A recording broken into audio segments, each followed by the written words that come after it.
guys, it's Claire. Welcome back. Today I wanted to talk about People We Meet on Vacation by Emily Henry, which is her follow-up to last year's massively popular romance/women's fiction novel, Beach Read. I read Beach Read last year and I liked it but didn't love it. It was compulsively readable and one of those books that you pick up whenever you have a spare moment because it just leaves you feeling like warm and fizzy inside. But the central couple did have a little bit too much CW character syndrome for me. Like, they were both hot but also kind of annoying and a little bit too high school angsty for two people who are supposed to be pushing 30, which is all to say that I picked up People We Meet on Vacation expecting a similarly easy, enjoyable, but ultimately somewhat forgettable reading experience. And what I discovered instead was one of the best executions of the friends to lovers trope that I have encountered in a very long time, which was a wonderful surprise because I actually think that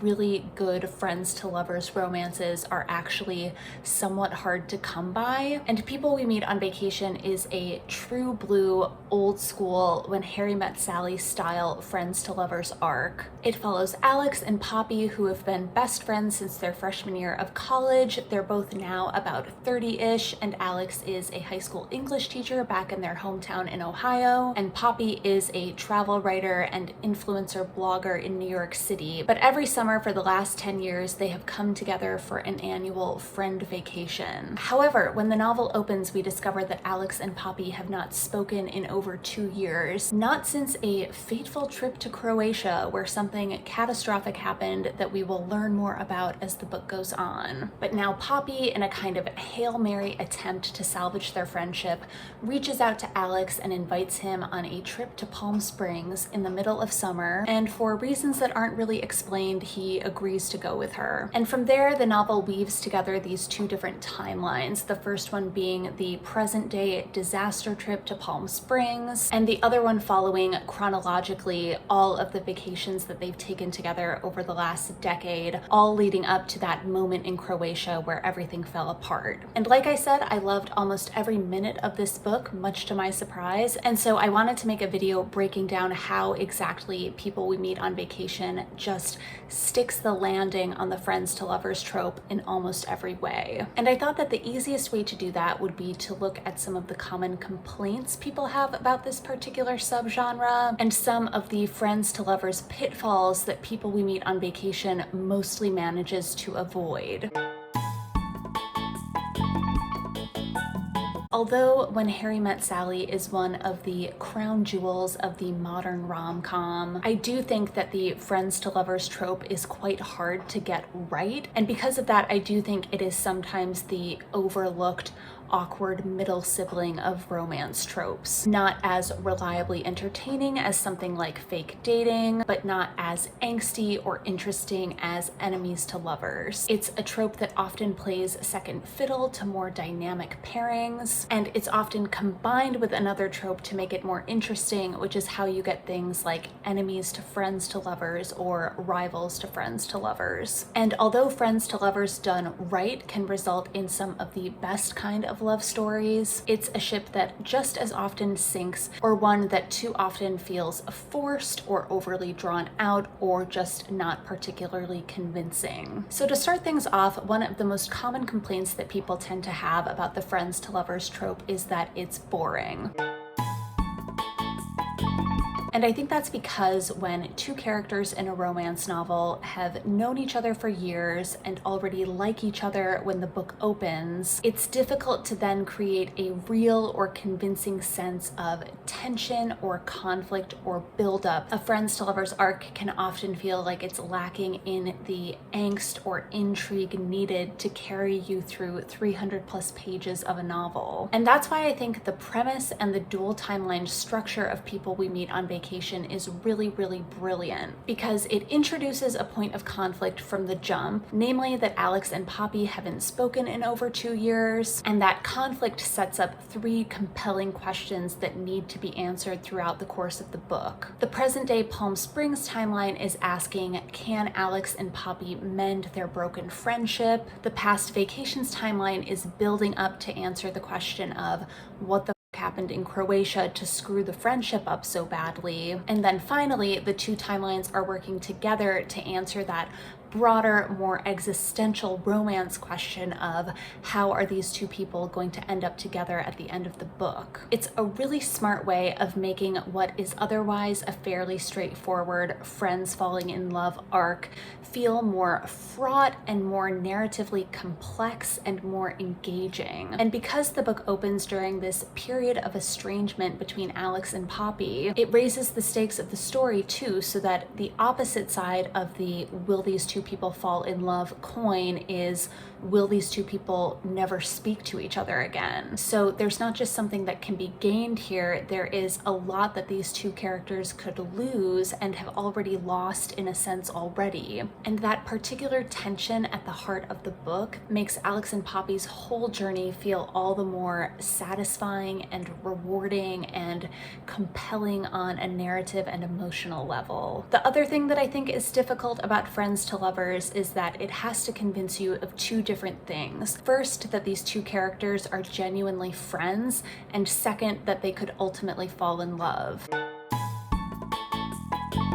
And I actually think that that first part, that question of do I buy that these two people are actually friends, is sometimes actually harder to get right than the falling in love part. I think the friendship in Friends to Lovers can either be unconvincing and something that readers are just asked to take at face value without the author having to put a lot of work into its development, or it can be unbelievable in the sense that the relationship doesn't feel like an actual platonic friendship at all, and instead reads like two people who are already in love and just haven't boned yet. And this is where, again, that dual timeline structure of people we meet on vacation works so well and operates on multiple levels. In the present day Palm Springs timeline, Alex and Poppy have this genuine friend chemistry and a similar sense of humor and the kind of inside jokes that are only funny between you and your best friends. Emily Henry is so good at details like that in particular, that banter and the jokes and the references and the kind of shorthand that builds up between two people who have been friends for many, many years. And the effect of that is that you believe in the moment that this is a real, lived-in, long-term friendship. And then the past vacations timeline only helps to reinforce that feeling by adding a depth and a scope and a history to this friendship. In the past timeline, we get to see how Alex and Poppy first meet when they're 18 and how they become these kind of unlikely friends. We get to see how they go off and pursue different goals and careers and relationships. We get to see them grow and change and evolve as people, and how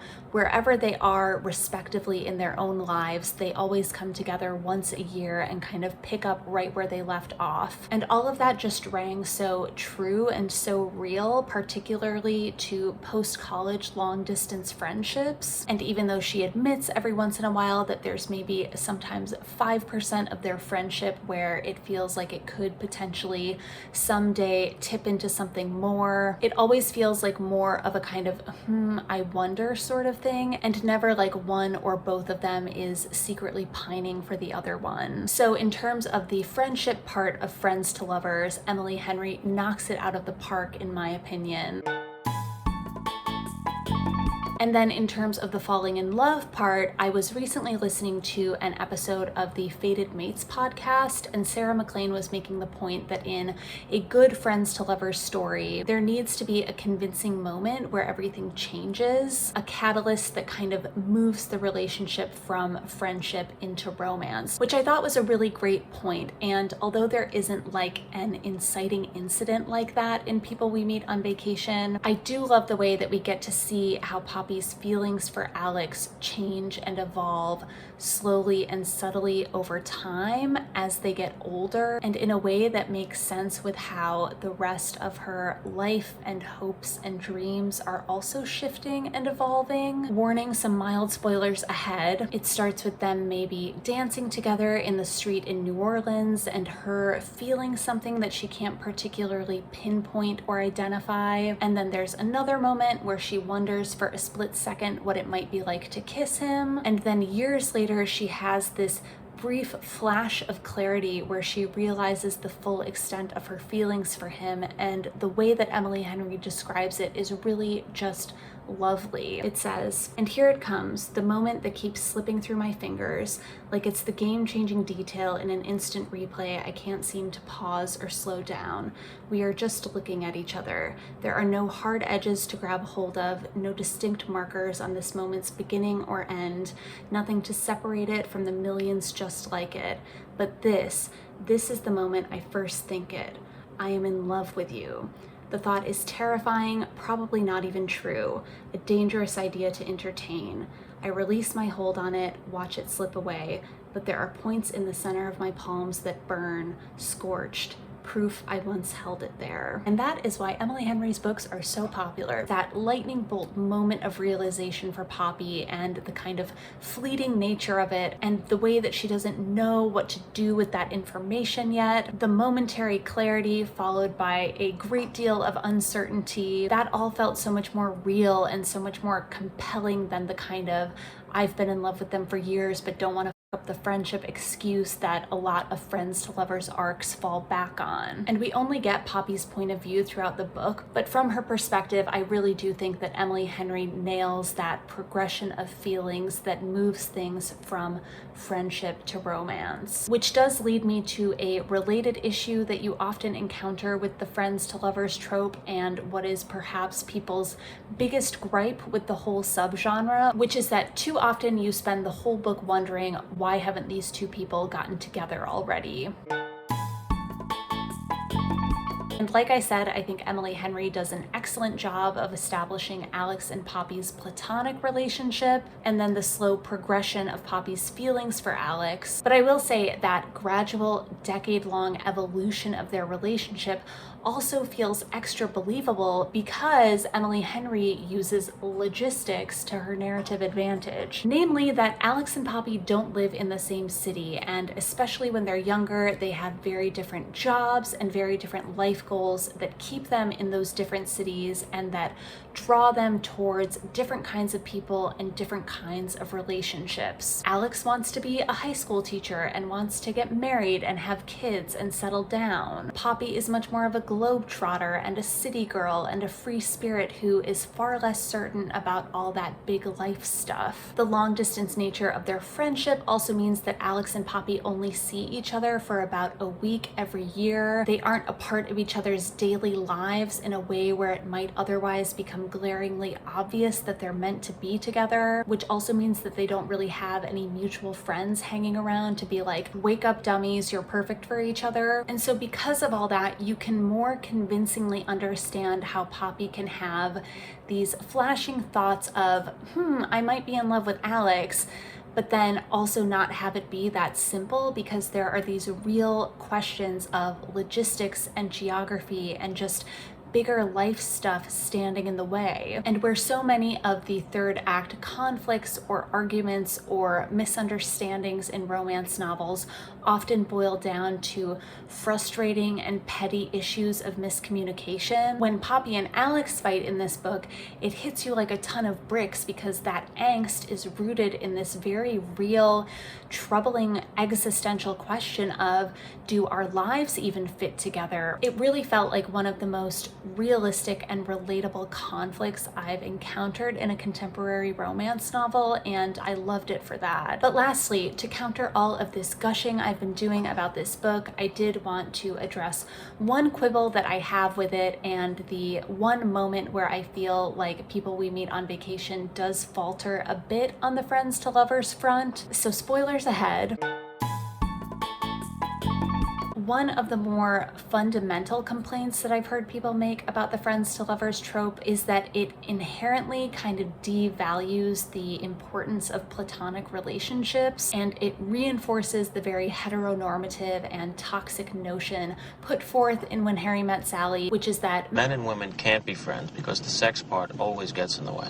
Which is why I think some people take issue with friends to lovers arcs where one or both of the characters is secretly pining after after the other one, or where they use other people to make each other jealous, or where one of them is waiting to get out of the friend zone. And like I said, on the page, I never got the sense that either Alex or Poppy were like actively pining after each other. Maybe they're both a little bit attracted to each other at various points, but I never got the feeling that one of them was waiting or hoping that their relationship would eventually turn romantic. That being said, we don't ever get Alex's point of view, and when he and Poppy do eventually hook up on the Palm Springs trip, he does say something along the lines of like, "I've waited 12 years for this," which when I read that, I was just like, because it feels so unnecessary, and it does like cheapen their friendship a little bit, and also makes Alex come across as a little bit pathetic in the moment. There's an extremely similar line to that in Beach Read that I think works better and is more romantic in that context. And it also makes me think that maybe Emily Henry is just really a fan of the "I've been in love with you this whole time" confession. But yeah, it is a moment where People We Meet on Vacation trips up a bit, but it is only one line, and in my own personal headcanon for this book, I have like bleached it from my brain. And as a last unrelated quibble, I will also say that I do wish the ending of this book had been a little bit more